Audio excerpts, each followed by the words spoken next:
The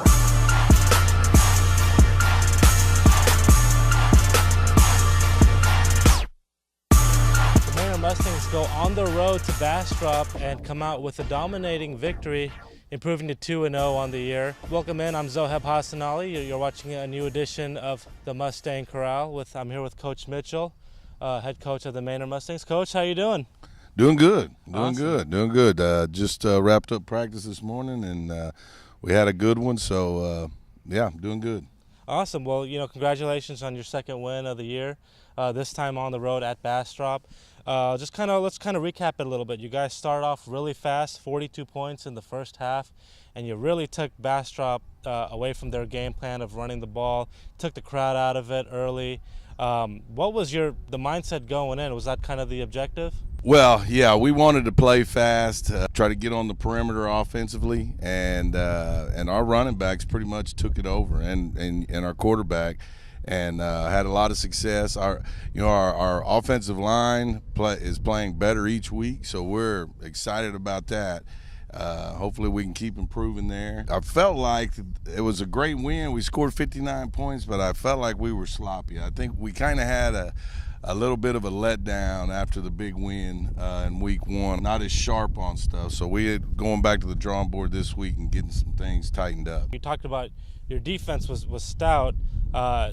They just kind of gave up a few undisciplined penalties, a few personal foul penalties that kept drives alive for Bastrop, and they ended up scoring on them. Right. Other than that, I mean, they were sharp. What was the reason behind that? Was it just the flow of the game that got to them, or what was the reason behind the personal fouls and the undisciplined penalties there?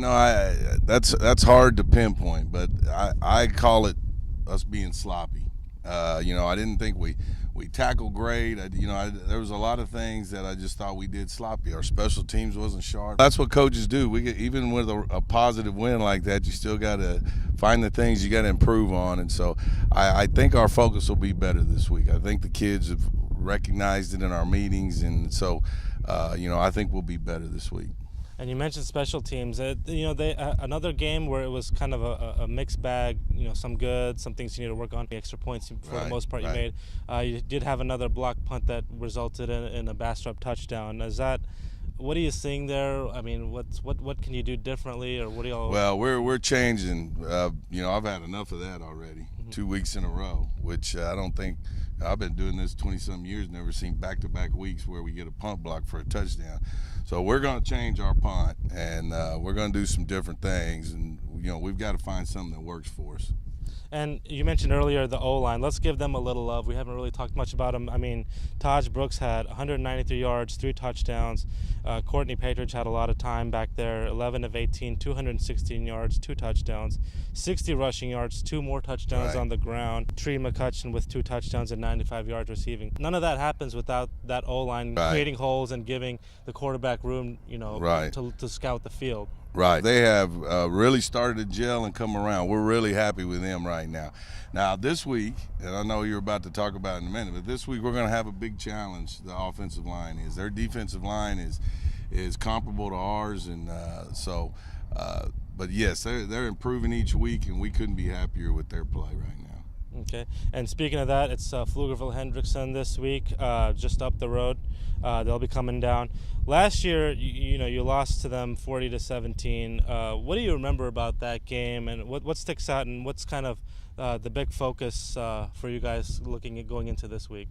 Well, at halftime we were tied in that game, and then we just made too many mistakes in the second half because they're a good football team, and we can't go in there and play sloppy and make mistakes, and they're just too good. You're not going to win if you go in there and do that. And we spoke to 2 of the star players from Friday night, Tahj Brooks and Jeremy Fowler, and here's what they had to say. Your O-line, I mean, some of those holes, you guys weren't even barely touched. Talk about what the difference that they make for you this year. They're big, they're good. They work hard, extremely hard.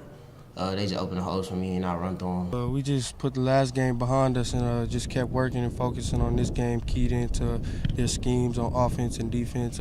They scored a little more points than they should have, but that's just something we should work on, keep our intensity as we had the first game. The middle is our strength. There's no getting into that. We still have a sour taste in our mouth from last year, and we're coming. And our defense is way more disciplined, our offense is way more disciplined, and we just here as a team to get the win. And that game is here at 7:30 Friday night against Hendrickson. And we have a special announcement, Coach. So last year, if you remember, we had the Texas Southern University Oceans of Soul halftime performance during homecoming. And it was great. It was great. We're excited to announce that they're going to be back for this game. So it's going to be a packed house. It's going to be an amazing performance just like last year. And we hope you guys can come out. You can get tickets at the door or online at ticketspicket.com.